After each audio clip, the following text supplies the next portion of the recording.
My 7-year-old grandson hadn't spoken a single word in 3 years. Not one. But the moment his parents drove away for their anniversary weekend, little Timothy looked me straight in the eye and said, "Grandpa Ben, don't take your medicine tonight. Mommy switched your pills. She wants you to die." The bottle of blood pressure medication trembled in my hand as I stared down at the white tablets that were supposed to keep me alive. My name is Benjamin Sullivan. I'm 58 years old, and I just discovered that my own daughter-in-law was trying to murder me. Let me back up and tell you how I got here. 3 years ago, I lost my wife Dorothy to a car accident. We'd been married 32 years, and losing her felt like having half my soul ripped away. The grief was so overwhelming I could barely function for months. That's when my son Nathan suggested we all move in together, him, his wife Victoria, and their boy Timothy. Made sense at the time. I had this big house in Sacramento. Nathan was struggling with his IT consulting business, and little Timothy needed stability after losing his grandmother. Victoria had always been everything I could want in a daughter-in-law. When Dorothy and I couldn't have any more kids after Nathan, Victoria filled that gap. She called me Dad, remembered my birthday, cooked my favorite pot roast every Sunday. After Dorothy died, Victoria stepped right into that caring role. She'd organize my pills, drive me to doctor appointments, even help sort through Dorothy's belongings when I couldn't bear to touch them. I trusted her completely.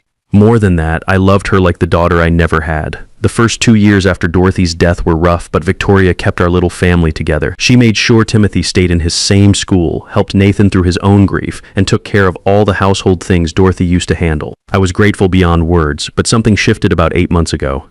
Victoria started asking more questions about my finances. How much was my construction company pension worth? What was the house valued at these days? Did I have a will, and what would happen to Timothy if something happened to me? Just want to make sure we're all protected, Dad, she'd say with that sweet smile. You know how unpredictable life can be. I didn't think much of it. Families talk about money, especially after a death puts everything in perspective. I'd built up a decent nest egg over 30 years managing construction crews, had about $380,000 in retirement savings. Plus, the house Dorothy and I bought in 1995 was now worth around $650,000. Not rich by California standards, but comfortable. Then I started noticing changes in Timothy. The kid had always been quiet, but after his grandmother's accident, he'd stopped talking entirely. The child psychologist said it was selective mutism brought on by trauma. Sometimes kids just shut down when they witness something terrible.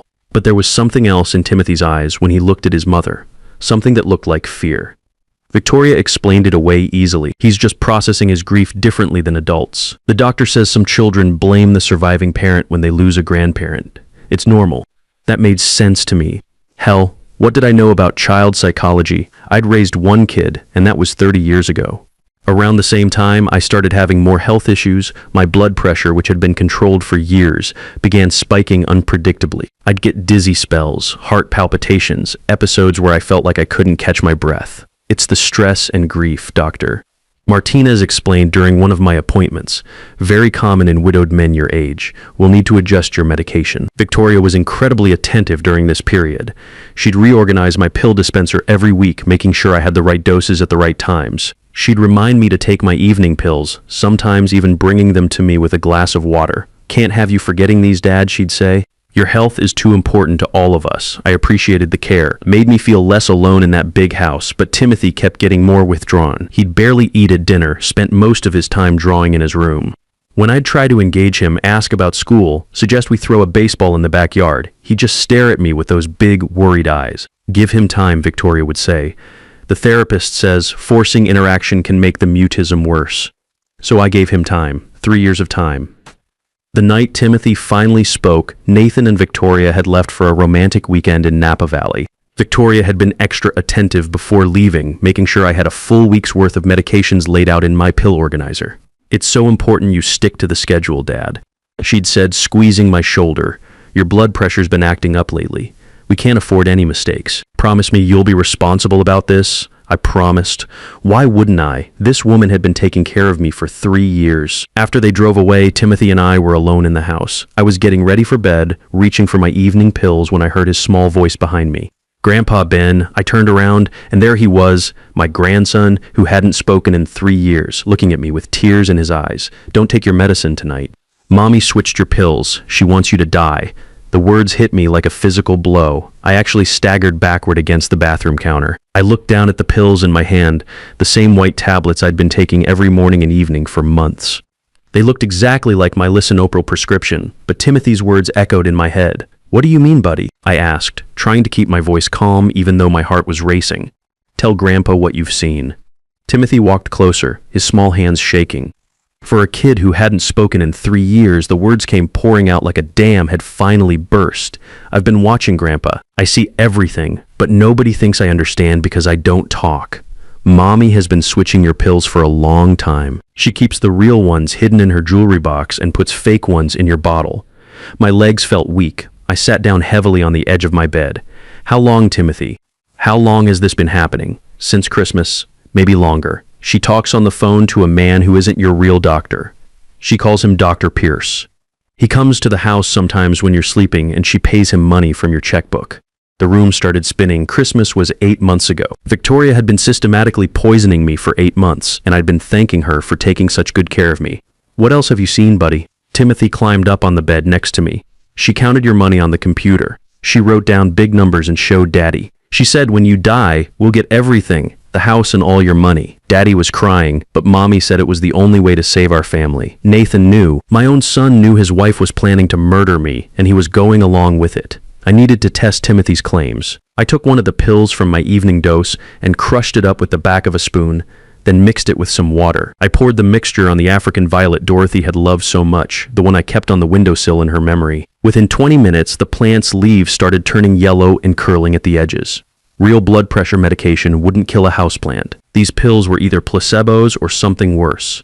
"Timothy, I need you to show me where Mommy keeps my real medicine." He led me to Nathan and Victoria's bedroom, to Victoria's jewelry box on the dresser. Hidden behind her earrings was a small amber prescription bottle with my name on it. My real lisinopril dated 8 months ago. The realization hit me like a freight train. Victoria hadn't just been planning to kill me, she'd been slowly weaning me off my life-saving medication while making it look like my health was naturally declining. The dizzy spells, the heart palpitations, the episodes where I couldn't breathe, those were all symptoms of uncontrolled blood pressure. She was giving my body time to destabilize so that when I finally had a massive stroke or heart attack, it would look completely natural. "Why didn't you tell anyone before now?" I asked Timothy as we sat together on my bed. His little face crumpled. "She said if I ever told anyone about the medicine or the money or anything, she would make sure something bad happened to you anyway, and then it would be my fault. She said mute kids who make up stories get sent away to special places where their families can't visit them. She'd been terrorizing a 5-year-old, now 7-year-old Ninus to silence while she planned my murder." The depth of Victoria's cruelty was staggering, but I needed more than just Timothy's word and a dead plant. If I was going to stop Victoria and protect my grandson, I needed evidence that would hold up in court. The next morning, I called in sick to the part-time consulting work I'd been doing since retirement. Instead, I drove across town to see Harold Cooper, the lawyer who'd handled Dorothy's estate and my business affairs for 20 years. Hal's office was in an old brick building downtown, the kind of place that screamed integrity and experience. When I walked in looking haggard and desperate, his secretary took one look at me and ushered me straight back to his office. "Ben, you look like hell," Hal said, gesturing for me to sit in one of his leather chairs. "What's going on?" I laid it all out for him. Timothy's revelation, the fake pills, Victoria's 8-month plan to murder me for my inheritance. Hal listened without interrupting, occasionally making notes on his legal pad. When I finished, he leaned back in his chair and rubbed his temples. "This is serious, Ben. If what Timothy says is true, we're talking about premeditated murder, elder abuse, fraud, and child endangerment. But we need solid evidence." "What kind of evidence?" "The fake pills are a start, but we need more. We need to catch Victoria in the act. Document her communications with this Dr. Pierce. Get her to admit what she's doing. The problem is, anything we gather illegally won't be admissible in court." Hal referred me to a private investigator named Eugene Foster who specialized in family fraud cases. Foster had been a detective for 25 years before going private, and he knew how to gather evidence the right way. We met that afternoon at a coffee shop near my house.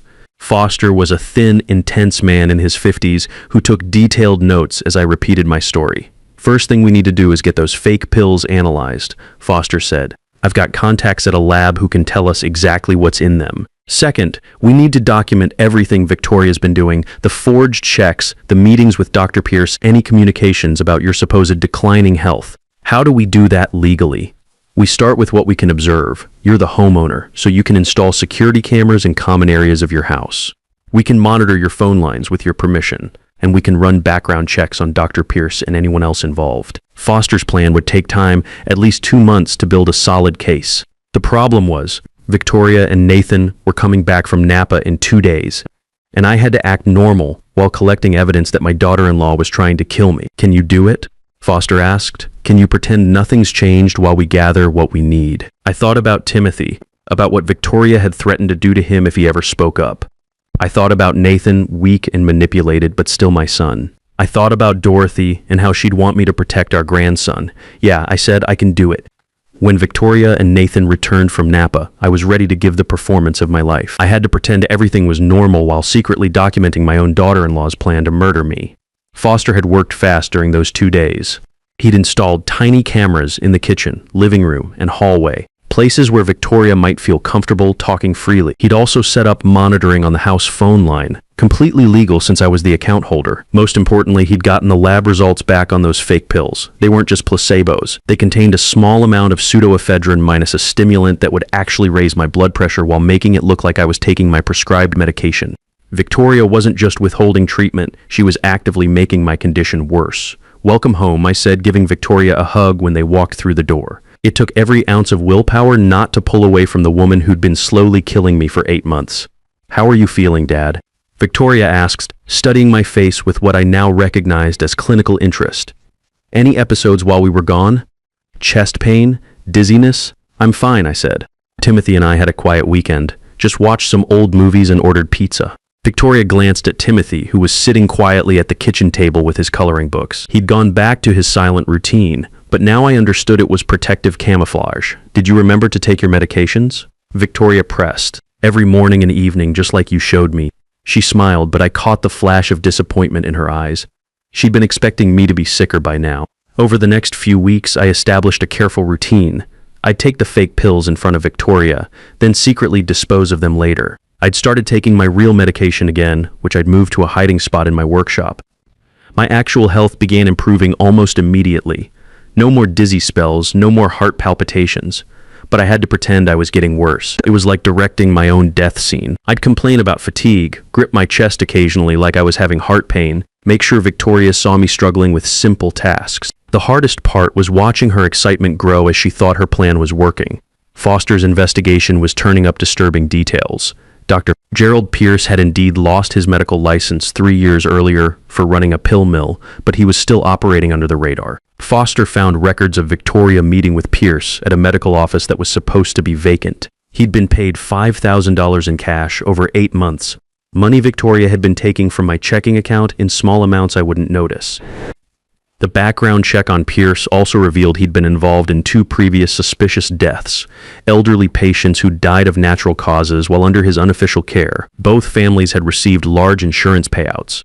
Foster also discovered Victoria had taken out a $400,000 life insurance policy on me 10 months ago, right around the time she started asking questions about my finances. She'd forged my signature on the application and had been paying the premiums out of my own bank account. She's done this before, Foster told me during one of our secret meetings at a diner across town. Maybe not murder, but insurance fraud, for sure. I found records of 3 previous policies she took out on elderly relatives. All died within 18 months of the policies being active. The pattern was clear, and it was chilling. Victoria wasn't just desperate for money, she was a predator who specialized in targeting vulnerable older family members. But we needed her to incriminate herself. We needed recordings of her discussing the plan, evidence that showed premeditation and intent. The breakthrough came 6 weeks into the investigation. Victoria got careless during a phone call with Dr. Pierce, and our monitoring equipment caught every word. He's not declining fast enough. Victoria's voice came through crystal clear on the recording. It's been 8 months. Shouldn't he be showing more serious symptoms by now? These things take time, Pierce replied. His body is fighting the blood pressure spikes. We might need to increase the pseudoephedrine dosage or add something else to the mix. Like what? A mild blood thinner. Nothing that would show up on a standard autopsy, but it would make any cardiovascular event more likely to be fatal. Do it? Nathan's getting suspicious about why I'm so interested in his father's health. He keeps asking why I'm always checking on Ben, always organizing his medications. We need to move this along before he starts asking the wrong questions. Give me another month. If we push too hard too fast, it won't look natural. 1 month, Pierce. After that, I don't care if it looks suspicious. I need that insurance money. Foster and I listened to that recording 3 times. We had her discussing the murder plot, mentioning the forged insurance policy, and talking about previous attempts on my life.